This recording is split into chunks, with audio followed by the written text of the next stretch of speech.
拍照打铁，咱们继续更新第2季。我是真的怕再晚2天更新，你们第1季故事全忘干净了，所以不干不行啊。既然战线不能拖得太长，第2季我就分2个视频讲完好了。本期视频点赞过10万，3天之内咱们就更新《暗黑》第2季的大结局。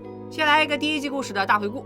故事开始于2019年，在人杰地灵的温登小镇，有一个神秘的核电站，有一个能让人穿越的山洞，还有白王刘钱4大家族。这个小镇最近呢，老有孩子失踪，还出现了一具双眼烧焦的孩子尸体，可却跟任何一个失踪的孩子都对不上。第一男主是白家的小白，这天他突然发现隔壁王家的熊孩子王小米竟然穿越到了1986年，后来长大以后呢，就成了自己的亲爹。其中引发的各种乱伦关系我就不细说了。后来观众们发现有3个时间旅行者在搞风搞雨，1号选手神父诺亚一直在忽悠刘家的爷爷辈刘一尔。1986年时，中年刘一尔就开始到处绑架孩子，绑回1986年刘家的地下室里，让诺亚进行时空穿越的实验。说回2019年，王家的爸爸老王是个警察，他发现养老院的疯老头老年刘一尔和孩子失踪有关，就跟着他一起钻山洞。结果人家穿到了1986，他直接穿到了1953。老王本打算杀死当时还是小孩子的小刘一尔，结果失败了，只给刘一尔砸没了1只耳朵，而且给刘一尔造成了童年阴影，给了诺亚可乘之机。老王自己呢，被当时钱家的太爷爷辈角色警察光叔给抓进了监狱，困在了1953年。刚才说到老年刘一尔是去了1986，他其实是为了阻止中年的自己继续为虎作伥，结果一脚油门踩下去，中年的自己没撞死，自己反倒死了。而且正是经过这场车祸，中年刘一尔撞断了脑子，后来才慢慢变成了疯疯癫癫的老年刘一尔。有人会说，老年刘一尔知道自己年轻时没有被撞死，为啥还要去撞？第一，他脑子本来就不正常；第二，他和信条的男主一开始一样，坚信自己这回能改变历史。这就是本剧的第1个核心概念，引用信条一句话 ：What has happened is happened。历史其实是无法改变的，发生过的事就一定会发生，已有之事后必再有，已行之事后必再行。此外，1986年第1个被用来做实验的孩子，也就是2019年那具无人认领的尸体，其实是老王失踪了33年的亲弟弟王老二。当初实验失败后，王老二的尸体通过虫洞回到了2019年的刘家地下室，被刘一尔的亲儿子刘家的爸爸辈刘医生发现了。刘医生还喊来了王老二和老王的爸爸，也就是王家的爷爷辈王老爹，于是也引出了2号时间旅行者克劳迪亚。克劳迪亚是钱家的奶奶辈，我们简称她为克婶。克婶指示2人把尸体扔到树林子里被人发现，并且给了他俩一个笔记本，上面记载了前后100多年来温登镇的每一次穿越。老年克婶还穿到了1953年，给一个钟表匠留下了一张时间机器的图纸。3号实验旅行者也就是来自未来的小白大白，他从未来穿越回2019年，主要就是为了指引小白发现真相，而且他还回到过1986年，对钟表匠做实验机器也做出了贡献。此外，老王穿越到1953年的时候，给年轻的钟表匠留下了一台智能手机，这些都是钟表匠能发明实验机器的原因。未来人通过穿越把实验机器带给过去的人，过去的人才能发明实验机器，再把实验机器留给未来人，就这样形成了一个闭环，过去影响未来，未来影响过去。好多人觉得这个逻辑很难理解，那机器到底是谁发明的？其实就是个先有鸡还是先有蛋的问题。再次借用信条的一句话，不要去试图理解它，试着去感受它，感受就完事儿了。第1季的最后，大白在钟表匠的帮助下修好了自己的那台时间机器，他开了一个大，好像是想毁掉所有的穿越通道，让整个世界复原。然而事与愿违，反而把世界搞得更乱了。1986年被诺亚刘一尔绑架关在地下室的小白，和1953年被老王暴打以后关在地下室的小刘一尔，俩人通过虫洞一个亲密接触又穿越了。小刘一尔来到了1986年，小白直接来到了2052年的未来。之后又会发生哪些神奇的故事呢？让我们正式进入烧脑神剧《暗黑》的第2季。第2季开启，这部剧的时间线将继续深度展开，也更加血腥烧脑。时间点来到了比1953年更早的时候，1921年的6月21日。此时的温登洞穴还没有建好，2个赤膊的年轻人正在奋力开凿。从对话听得出，2个人都是受到一个叫亚当的人指示安排，并在身上还纹着参与录的石碑碑文。没错，其中一个正是年轻时的诺亚。开凿进行到一半，同伴开始对亚当的指示提出质疑，似乎想要停工不干。诺亚听他这么说，有点愤怒的开始反驳，指责同伴是在背叛亚当。同伴还希望他有一天不再全盘接受亚当的命令，并且让他问问亚当当年为什么收留他，并且取名诺亚。诺亚听完一言不发。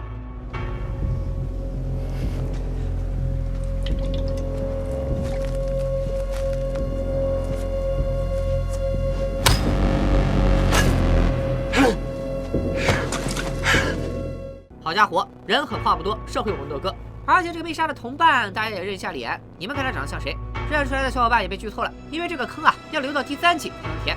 同时这里也告诉我们一个重要信息：诺亚并不是他这个阵营的终极 BOSS， 他的背后还有一个叫亚当的神秘人。而在这个时空里，中年的诺亚也同样存在。教堂里的中年诺亚正在反复对着青年诺亚洗脑，暗示他要相信亚当，服从亚当。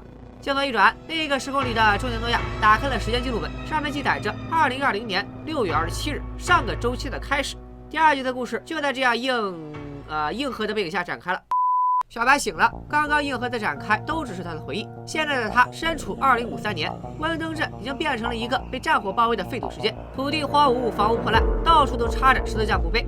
钱家的爸爸辈亚历山大，警察局的独眼警察，甚至还有小白心心念念的王家闺女王小花，这些人都已经葬在了墓碑下，死亡时间都是2020年6月27日。这里插一句，给大家解释一下时间线。因为这部剧的创作基本是遵从时间同步的原则，也就是说，虽然年份是不同的，但月份和日期基本是同步变动的。第2季的时间线相比第1季整体向后推进了半年多。第1季的主要时间线分别是1953年、1986年、2019年、2052年的11月，所以第2季的时间线就是在1954年、1987年、2020年、2053年的6月，再加上第2季新展开的1921年6月，一共5个时间线。2053年的刘家地堡里挂着小镇上白流王前自家人的照片，一个箱子里放满了录音带，小白打开一放是克婶的声音。Mein Name ist Claudia Tiedemann.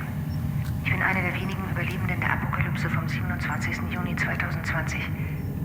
Aber das Gottespartikel. Wenn wir es stabilisieren können.可见，在上一季人口失踪案爆发6个月后，2020年的温登镇又爆发了大事件。具体是什么导致了世界末日呢？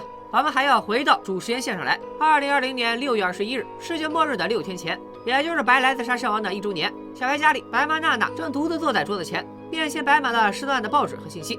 她现在的情况是真正的孤立无援，老公白莱兹杀了，儿子小白失踪了，连情人老王也失踪了。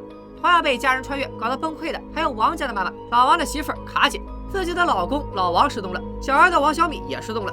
卡姐在仔细研究了老王留下的资料后，一个人背着包，一头扎进了温登洞穴，想要找出其中的秘密。但一通摸索之后，卡姐并没有找到洞穴里穿越的通道。警察局里因为案件情况的不断扩大，上级派来了一位专案调查员，名叫克劳森，咱们叫他大森哥吧。大森哥负责搭档下级，继续调查小镇人口失踪案。而在钱家，钱妈雷姐的癌症已经恶化，头发掉光，病态严重。好在钱爸亚历山大一直不离不弃。在这里呢，我也再次放一下钱家的人物关系图，方便大家回忆和理解。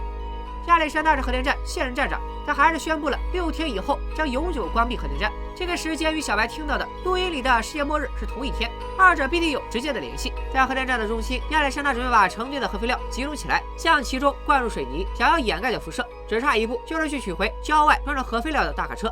亚历山大和雷姐的独生子钱钱则再次和小花约会，各自家庭的破碎和悲剧让两个人无法互相理解，钱钱最终提出了分手。小花本来心里喜欢的也是小白，再加上现在钱王两家乱事一堆，也没心思再谈恋爱，便离开了钱钱。小花刚走，钱钱又再次收到了诺亚的邀请，约他晚上见面。第1季我们提到过，诺亚找过钱钱好多次，并且精准地预言了一些即将发生的大事，似乎想要拉拢钱钱为自己所用。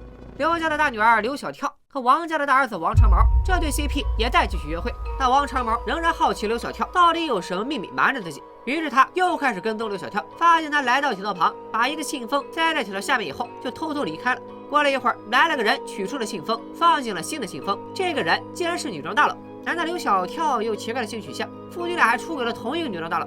这要是真的话，节目强度估计够上1818温度环境演了。剧情没有想象的那么刺激，结合之前在铁道旁发现的套套，王长毛以为刘小跳和女装大佬一样，都在做着色情交易，连上门去质问刘小跳都给谁服务过，还说知道了他去年的钱是怎么来的，指责刘小跳在背着他卖淫。刘小跳听完立马就炸了，他的钱不是卖淫赚的，而是靠贩卖荷尔蒙药物。刘小跳他爸是医生，所以很容易搞来这类改变性特征需要用的荷尔蒙药物，而女装大佬就是他的买家。王长毛听完也愣了，这个反转他是没想到的。刘小跳开始反过来指责长毛跟踪他，长毛无力辩解，和大多数互相偷看手机的情侣一样，两人最终也是不欢而散。再说回白家，白妈娜娜正在绝望之际，拿起了当年亚历山大埋下的手枪，准备自杀了结自己。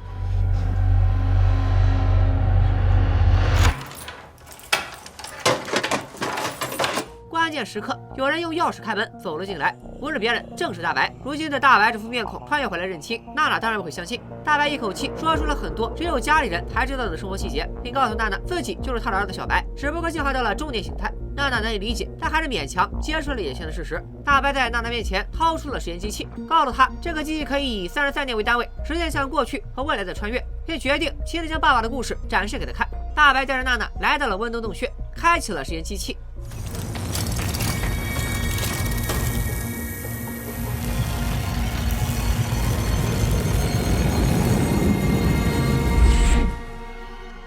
而此时，娜娜眼里真正的小白则继续在未来世界游荡。在这个废土世界，小白已经被困很久了。他发现军队的领头人正在处死犯人，理由是他们进入了他规定的死亡区域。这个死亡区域指的就是核电站旧址。但领头的女人是个哑巴，所有指令都通过旁边的刀疤妹做手语翻译。是个哑巴，老规矩，不卖关子了。领头的就是刘医生和夏姐的小女儿刘小跳的妹妹刘小雅。此时的刘小雅除了是军事领袖，也是精神领袖。她给士兵们宣传着神迹降临、预言成真之类的话，还念叨着世界既是如此创造而成。这个刘小雅第一季天天被姐姐扇耳光，第二季直接扛枪硬刚核战战争，果然是闷声才能干大事。至于刘小雅是怎么硬核起来的，还得回过头来看她当年小时候的故事。2020年，刘小雅发现了妈妈夏姐留着很多夏姐的祖父，也就是自己曾祖父的资料，而夏姐的祖父也是老熟人钟表匠。哎，是不是奇怪的族谱又连上了？这就解释了刘小雅为什么后来这么狠，这是找到祖传源代码了。但2020年的刘小雅还没掌握太多，她只发现了一件事，在曾祖父的资料里加了一张照片，看起来是一个组织的合影，而其中就有诺亚。刘小雅立即向爸爸刘医生指出，这个人就是诺亚，就是当初在森林里给他怀表的人。刘医生听刘小雅说他认出了诺亚，立即找回夏姐，但夏姐也是真的不认识这帮人。唯一的信息只有照片背面的一句话：1921年1月8日，世界既是如此创造而成。照片正面 C 位坐着一个面部全毁的男人，他就是亚当。在过去的世界里，亚当在背后操纵着一切，诺亚去到前线等事也都是他指示的。他还命令诺亚把实验本丢失的杰找回来。亚当说世界末日必须发生，一切都要按照既定的来。他认为想让一片树林长出新叶的方法，就是要先将它烧毁。和刘小雅一样，王小花兄妹也开始发现了秘密。他们找到了父母反复翻阅的资料，开始初步接触山洞的信息。前姐则快他们一步，当天晚上就按照诺亚的要求来到了山洞口，最终被引进了山洞。当晚，最后来找女装大佬的人是亚历山大在警局的卧底独眼，但独眼可不是来光顾女装大佬的生意，他是要来取走一直被女装大佬看管的核废料车，完成亚历山大要将核废料封存的计划。但奇怪的是，两人离别前，独眼竟然嘱咐女装大佬再给妈妈打个电话。这俩人难不成是兄弟？兄妹？在另一个实验线里，剧情也同步推进了半年多。1987年6月22日，在这个时空里的王小米，在大志的帮助和影响下，已经开始慢慢尝试着去适应这个时代的生活。进入学校开始上学，虽然还是受到了排挤和孤立，但也慢慢接受了现实，也接受了大志的照顾。再来看钱家，我们补一下刚才的人物关系图，加上86年的钱家太爷爷一辈光野。老年光野患了癌症，却没有告诉女儿克罗迪亚。他现在心里想的只有一件事：查案。当初调查刘月儿时，他为什么要绕远走国道，而不是走森林小路，成了光爷心里一直的结。他再次找到刘月儿，问他这个问题。而刘月儿此时被老年的自己用车猛撞过一次，车祸之后，刘月儿的精神已经逐渐不正常。面对官员的提问，刘月儿什么都说不清楚，只说着那个带石头的男人自称可以改变一切。带石头的男人显然说的是老王，但这已经是30多年前的事了。另外，刘月儿还提到了一个名字——白恶魔。他说拿石头的男人无法改变一切，即使白恶魔也无法改变一切。而至于谁是白恶魔，此刻的光野还听不懂。不过和刘月儿的对话倒是让他想起了一个人，那就是30多年前他抓不到的老王。光野打电话给关押老王的精神病医院，并自己去医院探望老王。此时的老王已经变成了老王，头发花白，眼神涣散，大老远穿越回来，刚落地就被控住，一关30多年。老王这也算是活体穿越了。老王见到光一来，一点也不意外，再次念出了他当年念的歌词：我唯一的目标就是夺走很多生命，杀的越多我越痛快。老王见光野还是听不懂这句歌词，就知道光野在穿越这件事上仍然还是个铁憨憨，之后也不再搭理光野，问啥都是谜语人，说着让光野一头雾水的话。Ihm das, was verdient。有人会问，老王为什么不跟光野直说呢？你想想，他现在都能被关进精神病院了，肯定一定把时空穿越的事都不知道说了多少遍了，说一次就被当成精神病打一顿，再说一次再打一顿，这谁受得了？所以现在的老王已经全程闭嘴了，只等着光爷发现问题再来找他。另一头，光爷的女儿柯婶照例在核电站忙碌着工作，一位不速之客登门拜访，竟然是老年的柯婶，而且老年柯婶直接摊牌了，说自己就是老了以后的对方。并且他还告诉中年柯婶，现在抱着的这只名叫酱酱的狗，就是当年他亲手送进温登洞穴的穿越门，并让狗成功穿越的。这回知道为什么一只狗能推开铁门了吧？不愧是德剧，就是一个严谨。大家可以把严谨这2个字打在公屏上。和这个剧里所有摊牌的剧情一样，老年克使把和田站里的大小细节跟中年克使说了个遍，轻车熟路，几句话就让中年克使不得不信。老年克使把中年克使带到了山洞，给他详细讲起了穿越的技术要领，留给他一份地图，并告诉他5天后一切将重新开始，但他一定要阻止亚当。中年克使还不知道亚当是谁，穿越的事也听得似懂非懂。最后的时刻，老年克使告诉中年克使，他和雷姐相处的时间不多了，但如果计划一切顺利的话，雷姐最后就能活下来。话刚说完，老年克劳迪亚启动了实验机器，瞬间在时空里消失，徒留中年克使一个人在洞穴里凌乱。此时克使的女儿雷姐还没有得癌症，年轻的她正在和亚历山大谈恋爱。不得不说，女生一开始谈恋爱那真是自带美颜。今年雷姐第2季的颜值再攀高峰，和亚历山大的感情也正在最亲密的热恋期。可是无奈朱颜辞镜花辞树，时空一转，在2020年，中年的雷姐已经被病魔折磨得不成样子。不仅如此，由于她是当年最后一个见到王老二的人，他还要接受大三哥和夏姐的调查。大三哥问起了他和亚历山大的恋爱细节。亚历山大是小镇上的外来人，并且结婚之后改随了妻姓，这让大三哥有些怀疑。雷姐没有正面回答关于亚历山大的问题，而主动交代了去年的时候大白曾经入住酒店的事。他拿出了大白留下的关于时空旅行的神秘资料，还告诉大三哥，大白曾经让他寄东西给小白。这些资料大三哥看着陌生，同行的夏姐可看着眼熟，这不就是祖父周表匠留下的东西吗？夏姐越看越慌张，话还没说完就找借口离开了。他打电话把信息同步给了刘医生，他也明白了这个在雷姐这里住店的神秘人和小白一定与自己的祖父以及穿越的事有联系。花开18朵，各表一枝，时间迅速往后推进。让我们再来看看2053年的时空。此时，未来世界的小白不顾中年刘小雅的禁令，偷偷闯进了禁地，也就是废旧核电站。当年被克劳迪亚焊死的门已经打开，而在门里，小白竟然发现了一团扭曲旋转的黑色球体。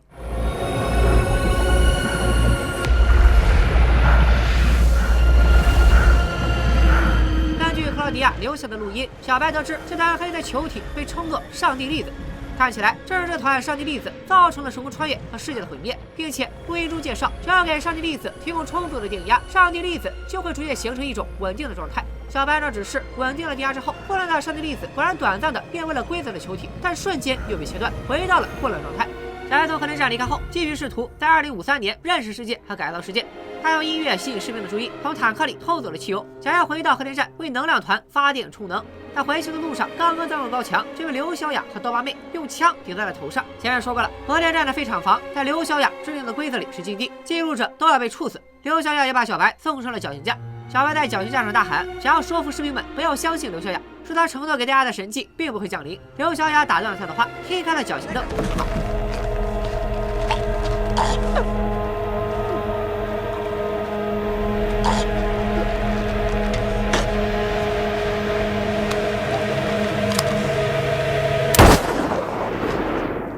小白当然没那么容易死，不仅不死，还收获了新队友。Warum hat sie dich nicht getötet? 傻妹妹，因为我是主角。刀疤妹不是来杀小白的，竟然还打开牢笼放出了小白。他想让小白带自己去禁区，他还想看看里面有什么。小白带着刀疤妹来到了核电站的能量球处，把汽油倒入了发电机，再次启动机器，能量球再次从混乱变成了规则球体。此时的小白有着坚决的目标，在目睹了未来世界之后，小白知道温登镇的居民都将会惨死，自己在乎的人也都将不复存在。他现在只有一个念头，那就是回家。为了这个目标，他什么都敢干。Jonas!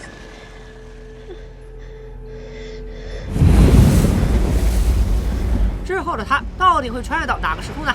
这个我们先按下不表。在上一集结尾的时空碰撞中，小白来到了未来世界，而和小白发生时空碰撞的童年刘玉儿，则往后穿越了33年，来到了1986年。在1987年的6月23日，也就是童年刘玉儿穿越半年以后，在这半年的时间里，受过严重创伤的小刘玉儿一直和诺亚在一起，被诺亚照顾，还被诺亚用宗教影响，所以刘玉儿此时坚定地站在了诺亚这边，心甘情愿地听从诺亚的所有安排。诺亚的实验机器经过了这大半年，以及好几个孩子的实验，终于功能完善。诺亚将小刘玉儿再次送回了33年前的1954年6月23日。感觉红发小新王老二这些孩子全都成了送刘玉儿回家的炮灰。同样，经过了半年的时间，50年代这条故事线也有了不少进展。光叔的妻子多多和老王的奶奶红婶已经从暧昧过渡到了实质性关系，彻底的大局已定。两人亲热时还不小心被童年的克劳迪亚撞见，心说人的下面有啥好东西，妈妈哈一玩日不开心。克劳迪亚叫了童年时的王老爹，也就是王建国，来到小树林。他算是继承了家族的狠人传统，直接要求建国给自己解惑。Zeigst du es mir jetzt?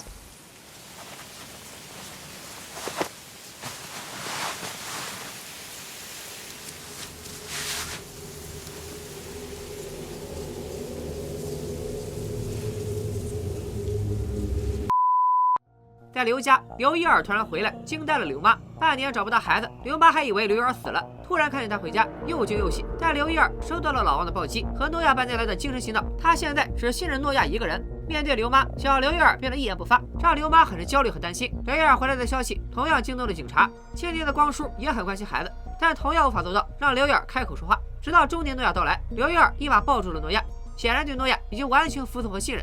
而红婶在和多多亲热之后，则离开了家，神神秘秘的来到了刘家地下室，在那里等着他的竟然是老年克劳迪亚。二人看起来认识，克劳迪亚告诉红婶诺亚回来了。原来红婶和诺亚不是夫妻，而是兄妹，但二人关系很差。红婶曾经还很惧怕诺亚。老年克劳迪亚给了红婶一张报纸，告诉红婶一定要给他纸上的东西。显然红婶是克劳迪亚这样的人。见完红婶，老年克劳迪亚去找了光叔，也就是他年轻时的爸爸。尽管克劳迪亚天生异瞳，但光叔自然不可能认出已经老年的女儿。老年克劳迪亚满含深情告诉光叔，他是一个大好人，这个世界配不上他，他本不该承受这些。最后道了个歉便离开了。光叔当然觉得莫名其妙，哪有人会没事跑到警察局给警察道歉？老年克劳迪亚为啥要给爸爸道歉？这个咱们在第2季的大结局再来揭晓。光叔回到家，把这件事告诉了童年的克劳迪亚，说自己遇到了一个好像巫婆的老太太。父女俩互相开着玩笑，聊着聊着，小克劳迪亚突然说道 Du bist ein zu guter Mensch, Papa. Die Welt hat dich nicht verdient.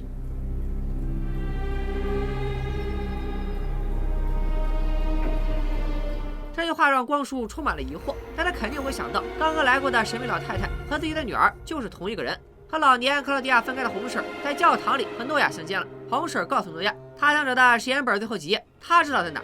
前面我们说过，记录关灯时空的时间本，诺亚一直拿在手上，看起来是对他来说很重要的东西。此时，从他和红婶的对话中也能看出，诺亚一直在寻找实验本最后缺失的几页。但红婶告诉诺亚，想要他说出来也是有条件的，那就是让诺亚去告诉亚当，他想回到亚当的阵营。这几页实验笔记算让他谢罪了。谢什么罪？红婶这一系列操作又是什么意思呢？他到底是克婶阵营的人，还是亚当阵营的人？这里我们先按下不表。时间来到1987年。中年克婶听完老年克婶的指示之后，从地里挖出来老年克婶埋下的手工机器，同时也开始试着关心起女儿雷姐。但长久以来，母亲的冷落和在学校被孤立的状况，已经让雷姐曾经几度想到自杀。如今她身边有了亚历山大，精神状态开始逐渐恢复，母亲却在此刻突然对自己关心，这让雷姐很不适应。但克婶也没有办法，她只能把她现在能做的事尽量做好。雷姐走后，克婶回忆起了老年克婶给她讲的时空理论，这让她想起了刘月曾经送过自己一本书，就是钟表匠写的《时间旅行》。于是她拿着书先去找了刘月。刘月实名工具人，女生主动上门找你，一定是你有用处了。刘月提到了诺亚，还告诉克劳迪亚不要相信他。克劳迪亚当然觉得莫名其妙，现在的他还根本不认识诺亚。之后他又直接找到了钟表匠本人，钟表匠早就知道他要来，也知道他要拿出来问他，因为这都是一个又一个从未来回来找他的人告诉他的。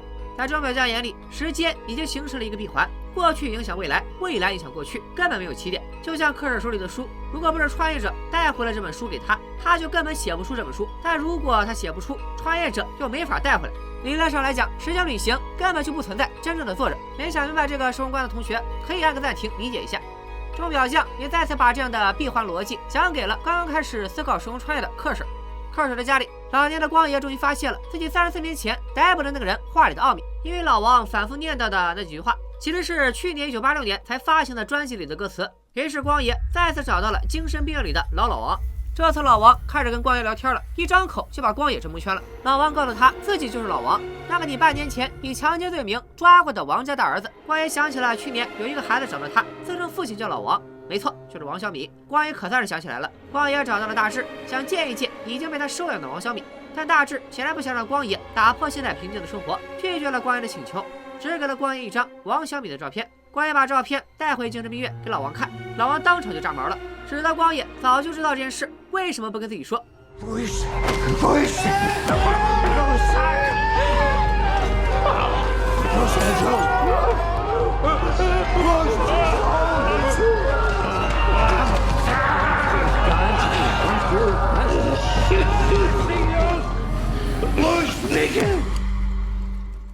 难道那个孩子真的是老王的儿子？老王是从未来穿越回来找儿子的，而且王小米是半年前才出现的。33年前你来的那会儿，确实没见过这个孩子。光爷估计心里也冤枉，这正常人谁能把两件事联系在一起啊？但他不知道，为了这件事，老王被困了整整33年07个月。不知道是不是时空的错乱，让光一思想开始了变化。离开老王之后，光一去核电站找了中年克氏，他不再隐瞒，坦白了自己得癌症的事，前列腺癌，并且已经扩散了，女儿乳腺癌，老爸前列腺癌。如果说王家的基因是长得好看、爱出轨，那么钱家的基因估计就是容易得癌症。但这种事儿，生老病死，剩下的只有无奈。克氏抱了抱父亲，他似乎想尝试改变这一切。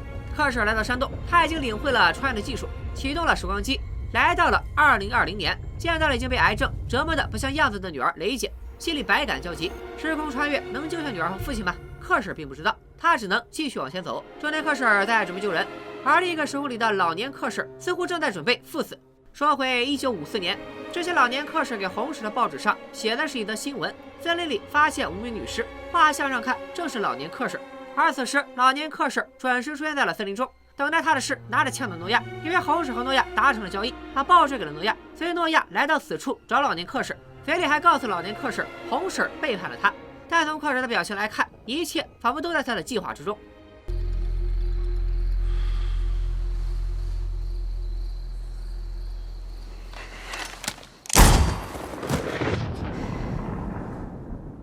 诺亚就这一枪打死了克氏，拿走了他身上的时间本后几页。但看完以后的诺亚满脸惊恐，直呼不可能，还喊着夏姐的名字夏洛特。当亚当向诺亚问起老年克氏身上有没有时间本最后几页时，诺亚却摇摇头否认了。这是剧里诺亚第一次欺骗亚当，看来他当初通过刘小雅给夏姐送怀表的伏笔即将要揭开了。在另一边，小白进入能量球，居然穿越回了1921年。从2053一下干回1921，小白正反两边极限操作，就是回不到中间。你说气不气？在1921年，小白遇到了年轻时的诺亚，看着诺亚房间里放的退役录，写着那句“世界既是如此创造而成”。这句话小白听2053年的刘小雅说过。小白知道他来的地方不简单，小白身上的伤还没好，就赶紧跑到了温登洞穴，想看看能不能再次穿越回家。就在他在洞穴摸索的时候，我们再来看看现在的主时间线：2020年6月24日，距离世界末日仅剩3天。小花也回忆起了和小白的过往，痛苦万分。他一找哥哥长毛商量对策，刘家父母也2天没有回家了。刘小跳和刘小雅姐妹也来到了王家。刘小跳和王长毛再次相见，上次的吵架之后，2人依然没有和好。小跳为自己的行为主动道了个歉，但仍然表示不能原谅长毛。懂这种感觉吧？就是虽然我有错，但你也有错，我的错我道歉，你的错我不原谅。行，刘小跳拎得很轻。4个孩子先放下儿女私情的小事，聊起了大人们最近为何如此怪异，并开始想应对方法。长毛提议一起去洞穴一探究竟，另外3个人便随着长毛一起来到了山洞口。刘小雅表示有些担心，毕竟已经有好几个孩子在这里失踪了，但最后还是跟着进去了。4个孩子在山洞里不断探索，听到了有人走路的声音。难道1921年的小白穿越成功，又回到了主时间线2020年吗？很可惜，并没有。来人竟然是钱钱。小花和长毛一把抓住了钱钱，质问他为什么会在这里，他和孩子们的失踪有什么关系。没想到钱钱手里竟然有一台时光机器，显然是诺亚给他的。但几个孩子完全不认识时光机器，也不知道怎么用，只能把钱钱扔在这里，并带走了时间机器。而穿越到这个时空的中年克什，在偷偷看了一眼女儿之后，来到了他最熟悉的核电站，提出要找他自己钱克劳迪亚。但门卫却告诉他，现在负责核电站的是钱家的亚历山大。这让克什十分震惊，他没想到这个当初售楼的外地年轻人，在未来竟然会执掌核电站，而且居然也跟自己姓了钱。此时的亚历山大正在接受独眼和大三哥的调查，大三哥揪着亚历山大改妻姓的事不放，并且问出了亚历山大以前姓科勒，只是因为敬重雷姐家为小镇做出的贡献，所以才姓了钱。实际原因我们都知道啊，他是为了掩盖自己的真实名字，科勒也只是个假名。中年克什来到了图书馆，一边感叹平板电脑的神奇，一边查阅了核电站以及小镇的历史新闻档案，查到了自己当年失踪的消息，还查到了雷姐和亚历山大的婚讯以及雷姐酒店的信息，还查到了自己的父亲光爷将会在1987年6月26日死在自己家中。总之就是在时空观上重看了一遍选文说大片，彻底补了一下剧情。夏姐继续研究着祖父留给她的时空资料，这时她接到了娜娜打来的电话。原来大白的出现让娜娜越来越不舒服，大白已经带着她回了一趟1987年，证明了时空穿越的存在。大白发现了娜娜的枪和藏起来的亚历山大的身份信息，还质问娜娜到底在勒索谁。娜娜只好向夏姐求助。夏姐到了之后，一眼就猜到了大白就是雷姐说的当初到酒店的神秘人。她拿出了刘小雅发现的照片，问大白照片里的人都是谁。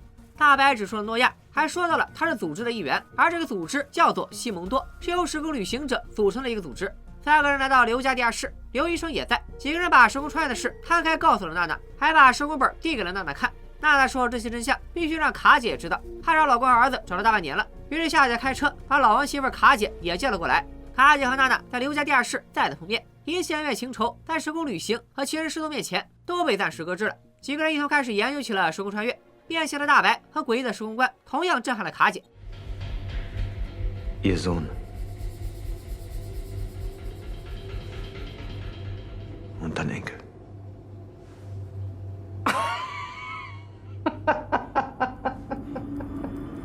大白详细给卡姐解释了所有穿越时间线和离谱的亲子关系，我爸是你儿子什么的，你们都懂啊，就不赘述了。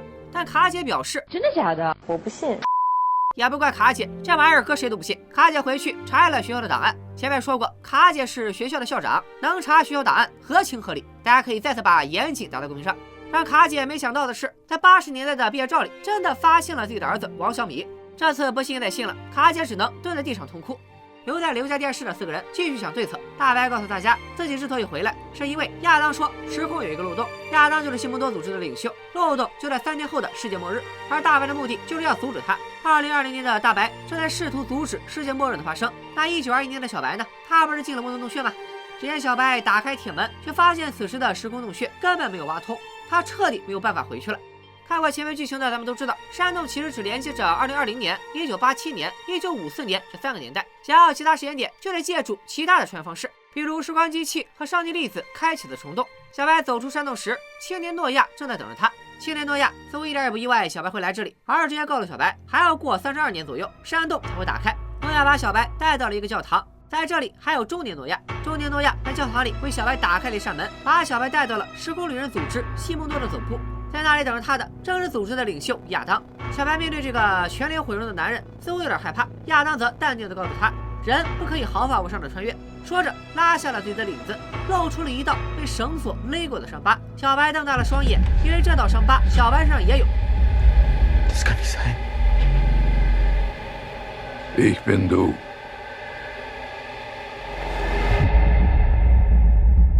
暗黑第2季的前4集内容就在小白面对亚当的震撼中结束了，时间线也向前和向后分别拓展了一大步。1921年和2053年的故事正在逐步展开。如果说第1季已经足够复杂烧脑，那么和第2季相比，第1季最多也就算个前传介绍。我们上一季还以为诺亚是代表着一个阵营的 BOSS， 但没想到它上面还有一个更神秘的组织——西蒙多。这个组织的领导人名叫亚当，他就是未来的小白本白。